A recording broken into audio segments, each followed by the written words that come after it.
what you think is boring Yes. isn't boring to other people. The stuff that you know that people want to know. And so I would say everyone, whether they have a nutrition website and they want to help people with, the best kind of nutrition to use or how to use their nutrition calculator, whenever you go out there saying, do you know the value of apples and how much you can be as I don't want to say dumb, but it can be very simple. I mean, journalists are told to write as if their audience is 9 years old. You need to think about writing to explain it to your best friend's mother. That's the way I always think of it. Yeah, so it's people who don't know anything about the space you're in. That's right. People who have absolutely no idea, don't assume that you are talking to a sophisticated audience because your current customers know who you are and the people in the industry know stuff, but your clients invariably come from outside of that circle. Some of them might not even know that they need your service. So you need to explain what the service is and what the benefits are.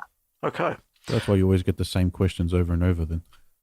Right, because people just want to know. And even though people think, oh my God, if I'm going to show myself as a thought leader and I want to be shown to really know my stuff, I need to make it very sophisticated, my communication. But that's completely the wrong strategy. You should be going out with as simple as possible, because that means it will have a much, much wider audience, and will always be at the bottom of a media release. You must do a call to action, something like, if you want to know more about how to run a SaaS platform or you want to know more about PR, go to www.handleyourownpr or whatever your web address is. If we take the approach of trying to write a technical and high-level thing, you're probably only trying to promote yourself to the people in your own industry and your peers. Exactly. And that is a huge mistake that people... That's right. That's not where your customers come from. That might make you look good to your peers, but and obviously there's no reason why you wouldn't do it, but you're not going to do that to bring in new customers. And that's really what you want PR to do, to bring in new customers. Other than, I guess, you might get referrals and recommendations. Yeah, which is not the objective of PR. It's about creating awareness, like we said before. Yeah. I think so. And I mean, if you were writing for the Fin Review, let's say we're writing about Arian, how do I say that? Arian. Yes.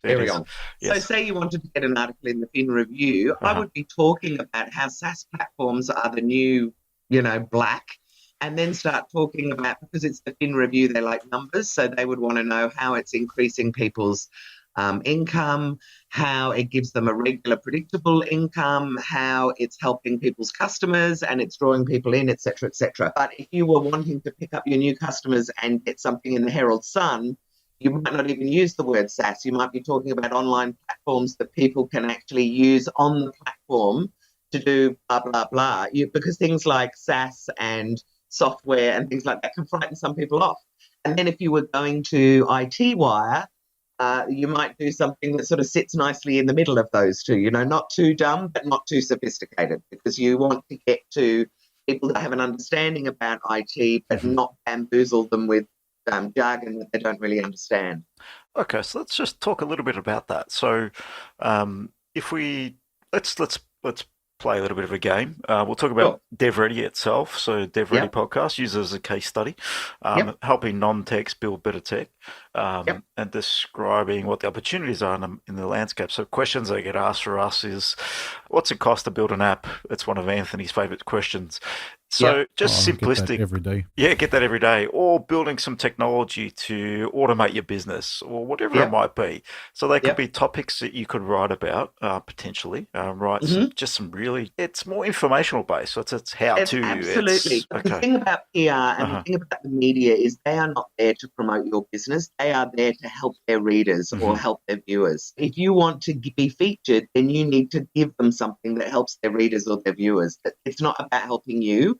That's just a fabulous byproduct of it. Get it. It's actually about you helping their readers understand something or avoid making a mistake or how to choose something or 10 things they didn't know about, automating your business, or 5 things you didn't know about apps, or why creating an app might be the cheapest thing that you've ever done or the best thing that you could ever do, even though it might cost you.